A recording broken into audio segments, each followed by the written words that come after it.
What's up mga kosa? What a good morning! Pupunta tayo ngayon ng Motorcycle City at titingin tayo ng mga motor na available nila.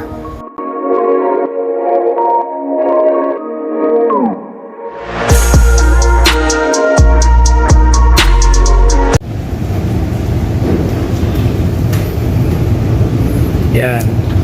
So, sir, anong name mo, sir? Christian po.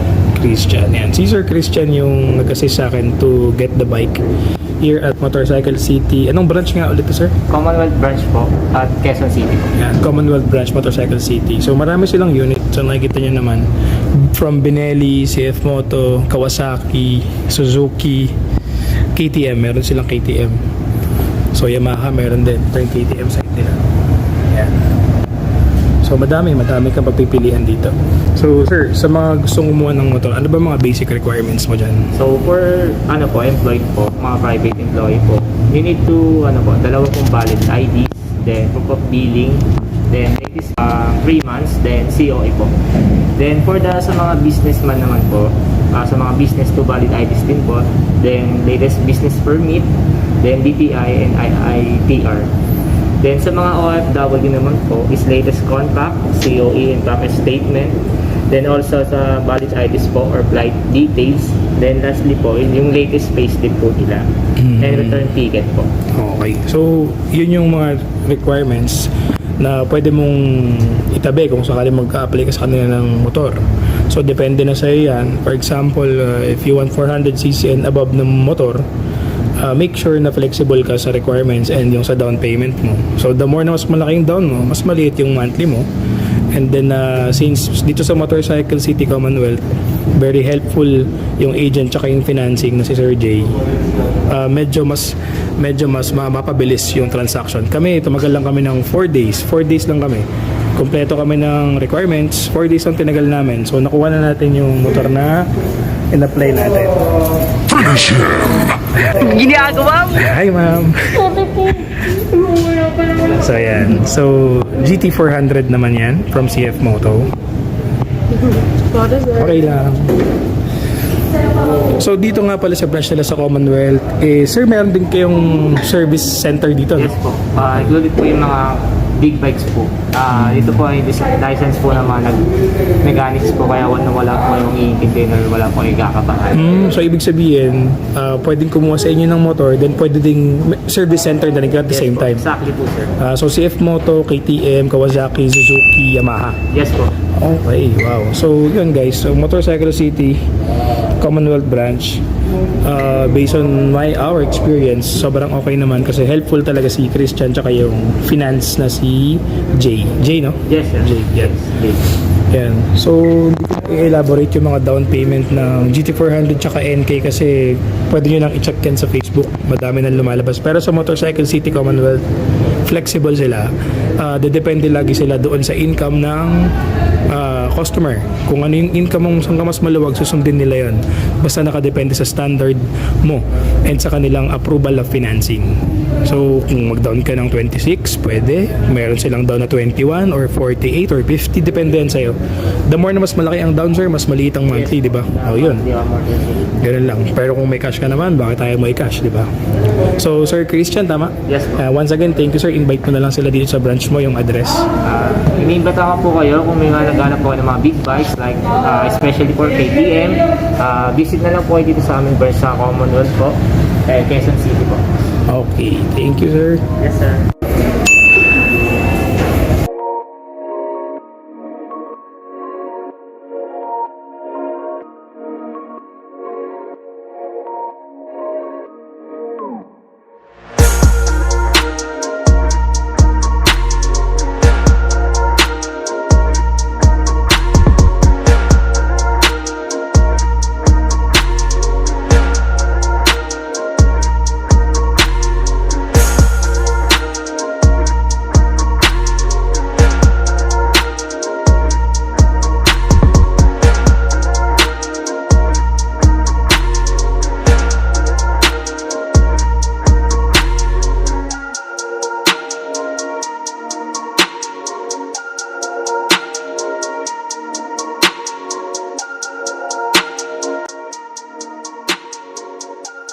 So ayan mga kosa, siya si Boss J, ang financing dito sa Motorcycle City Commonwealth Branch. So okay naman ang mga offer ni Boss J for financing and cash. So syempre yung iba mostly financing yung kinukuha. Kaya maganda dito sa Motorcycle City Commonwealth, flexible naman sila, sabi ko nga kanina. At isa yan si Boss J sa mga tutulong sa inyo kung plano nyo kumuha sa kanila ng motor. Napaka-approachable niya ni Jay and Christian, and tutulungan ka nila sa mga flexibility requirements na meron ka, and kung wala naman, tutulungan ka nila kung paano mag-produce nun, and para ma-release mo din yung gusto mong unit. So syempre mas okay din naman kung cash, kung gusto mo ng cash, para wala ka nang iisipin pang mga requirements. Ayan.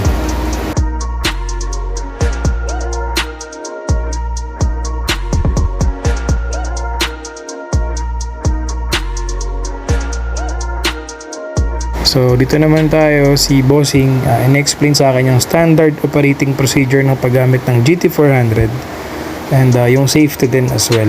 So dito sa Motorcycle City Commonwealth Branch, talagang very educated sila sa mga customer and client nila. Hindi yung lalabas mo na lang yung motor, turuan sa yung pagbukas, okay na. Dito tinuturo nila is by the manual, kung paano yung unti-unting i-break in yung motor mo. And kung first time mo ng big bike, tuturo nila sa iyo yung mga proper guidelines kung kailan ka babalik for PMS, and gamitin yung mga tickets mo or yung mga free labor mo na PMS sa kanila rin. Yun. So overall goods na goods dito, and very safe naman sila, and madali kausap.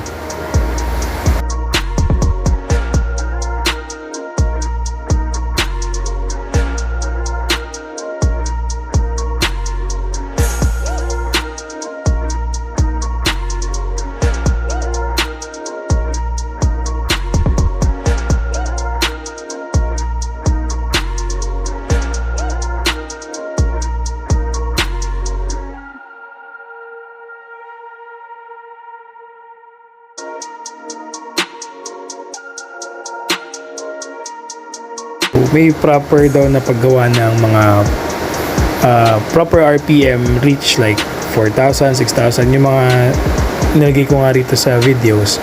Yun yung mga guidelines para proper break-in din yung motor mo, diba? So wag agad yung birat ka agad, di porket nakakita ng maluwag na daan, diba? Para din maalagaan yung makina.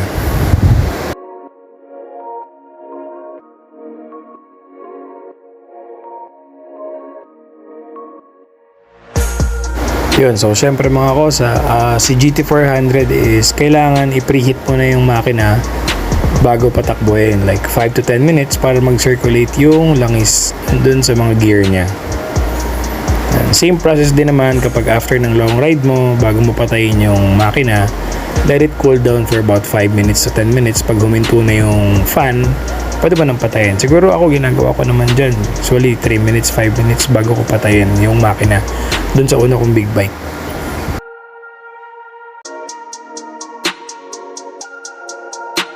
Yan, so ngayon naman tuturo sa akin ni Bossing yung mga sensor ng motor na bawal mabasa directly ng water para hindi masira. So yan, sa part na yan may mga sensor. Yung side stand may sensor din. Sa may likod ng shock or harap ng cantilever shock, ng monoshock, may sensor din. Sa may bandang harap ng likod ng radiator may sensor din. So kung magpapa-car wash ka, sasabihin mo lang yun sa maghuhugas ng motor mo na wag directly pressure water doon sa mga part na yun para maiwasan yung sira or mabasa yung mga sensor. So yun mga kosa, dito naman sa ibabaw sa may bandang dash ng big bike or ng GT400, tinuturo naman ni Bossing yung mga sensor doon, mga wirings, and yung mga USB slot for cellphone charging. Yan, na meron din sa GT400. Astig may charger ng cellphone, ng kung ano yan, yung GoPro cam mo or kahit ano, meron siyang charger dyan na may cover naman para hindi din pasukin ng tubig. Yan.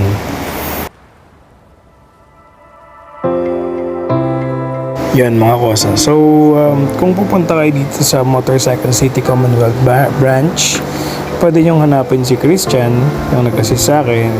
And for financing naman, si Mr. J. So, gusto mo ng KTM, Kawasaki, Benelli, Yamaha, Honda, Suzuki, CF Moto, kompleto sila dito guys. So, tanong lang kayo, punta lang kayo, and for sure ma-assist nila kayo hanggang makuha nyo yung unit na gusto nyo.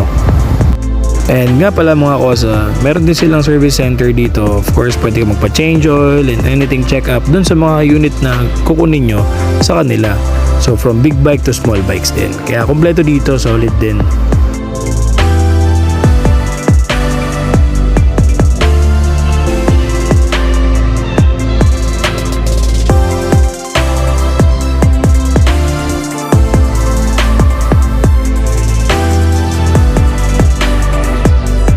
Don't forget to subscribe to my channel, Vlog Nicosa, on YouTube, and on Facebook, Vlog Nicosa PH.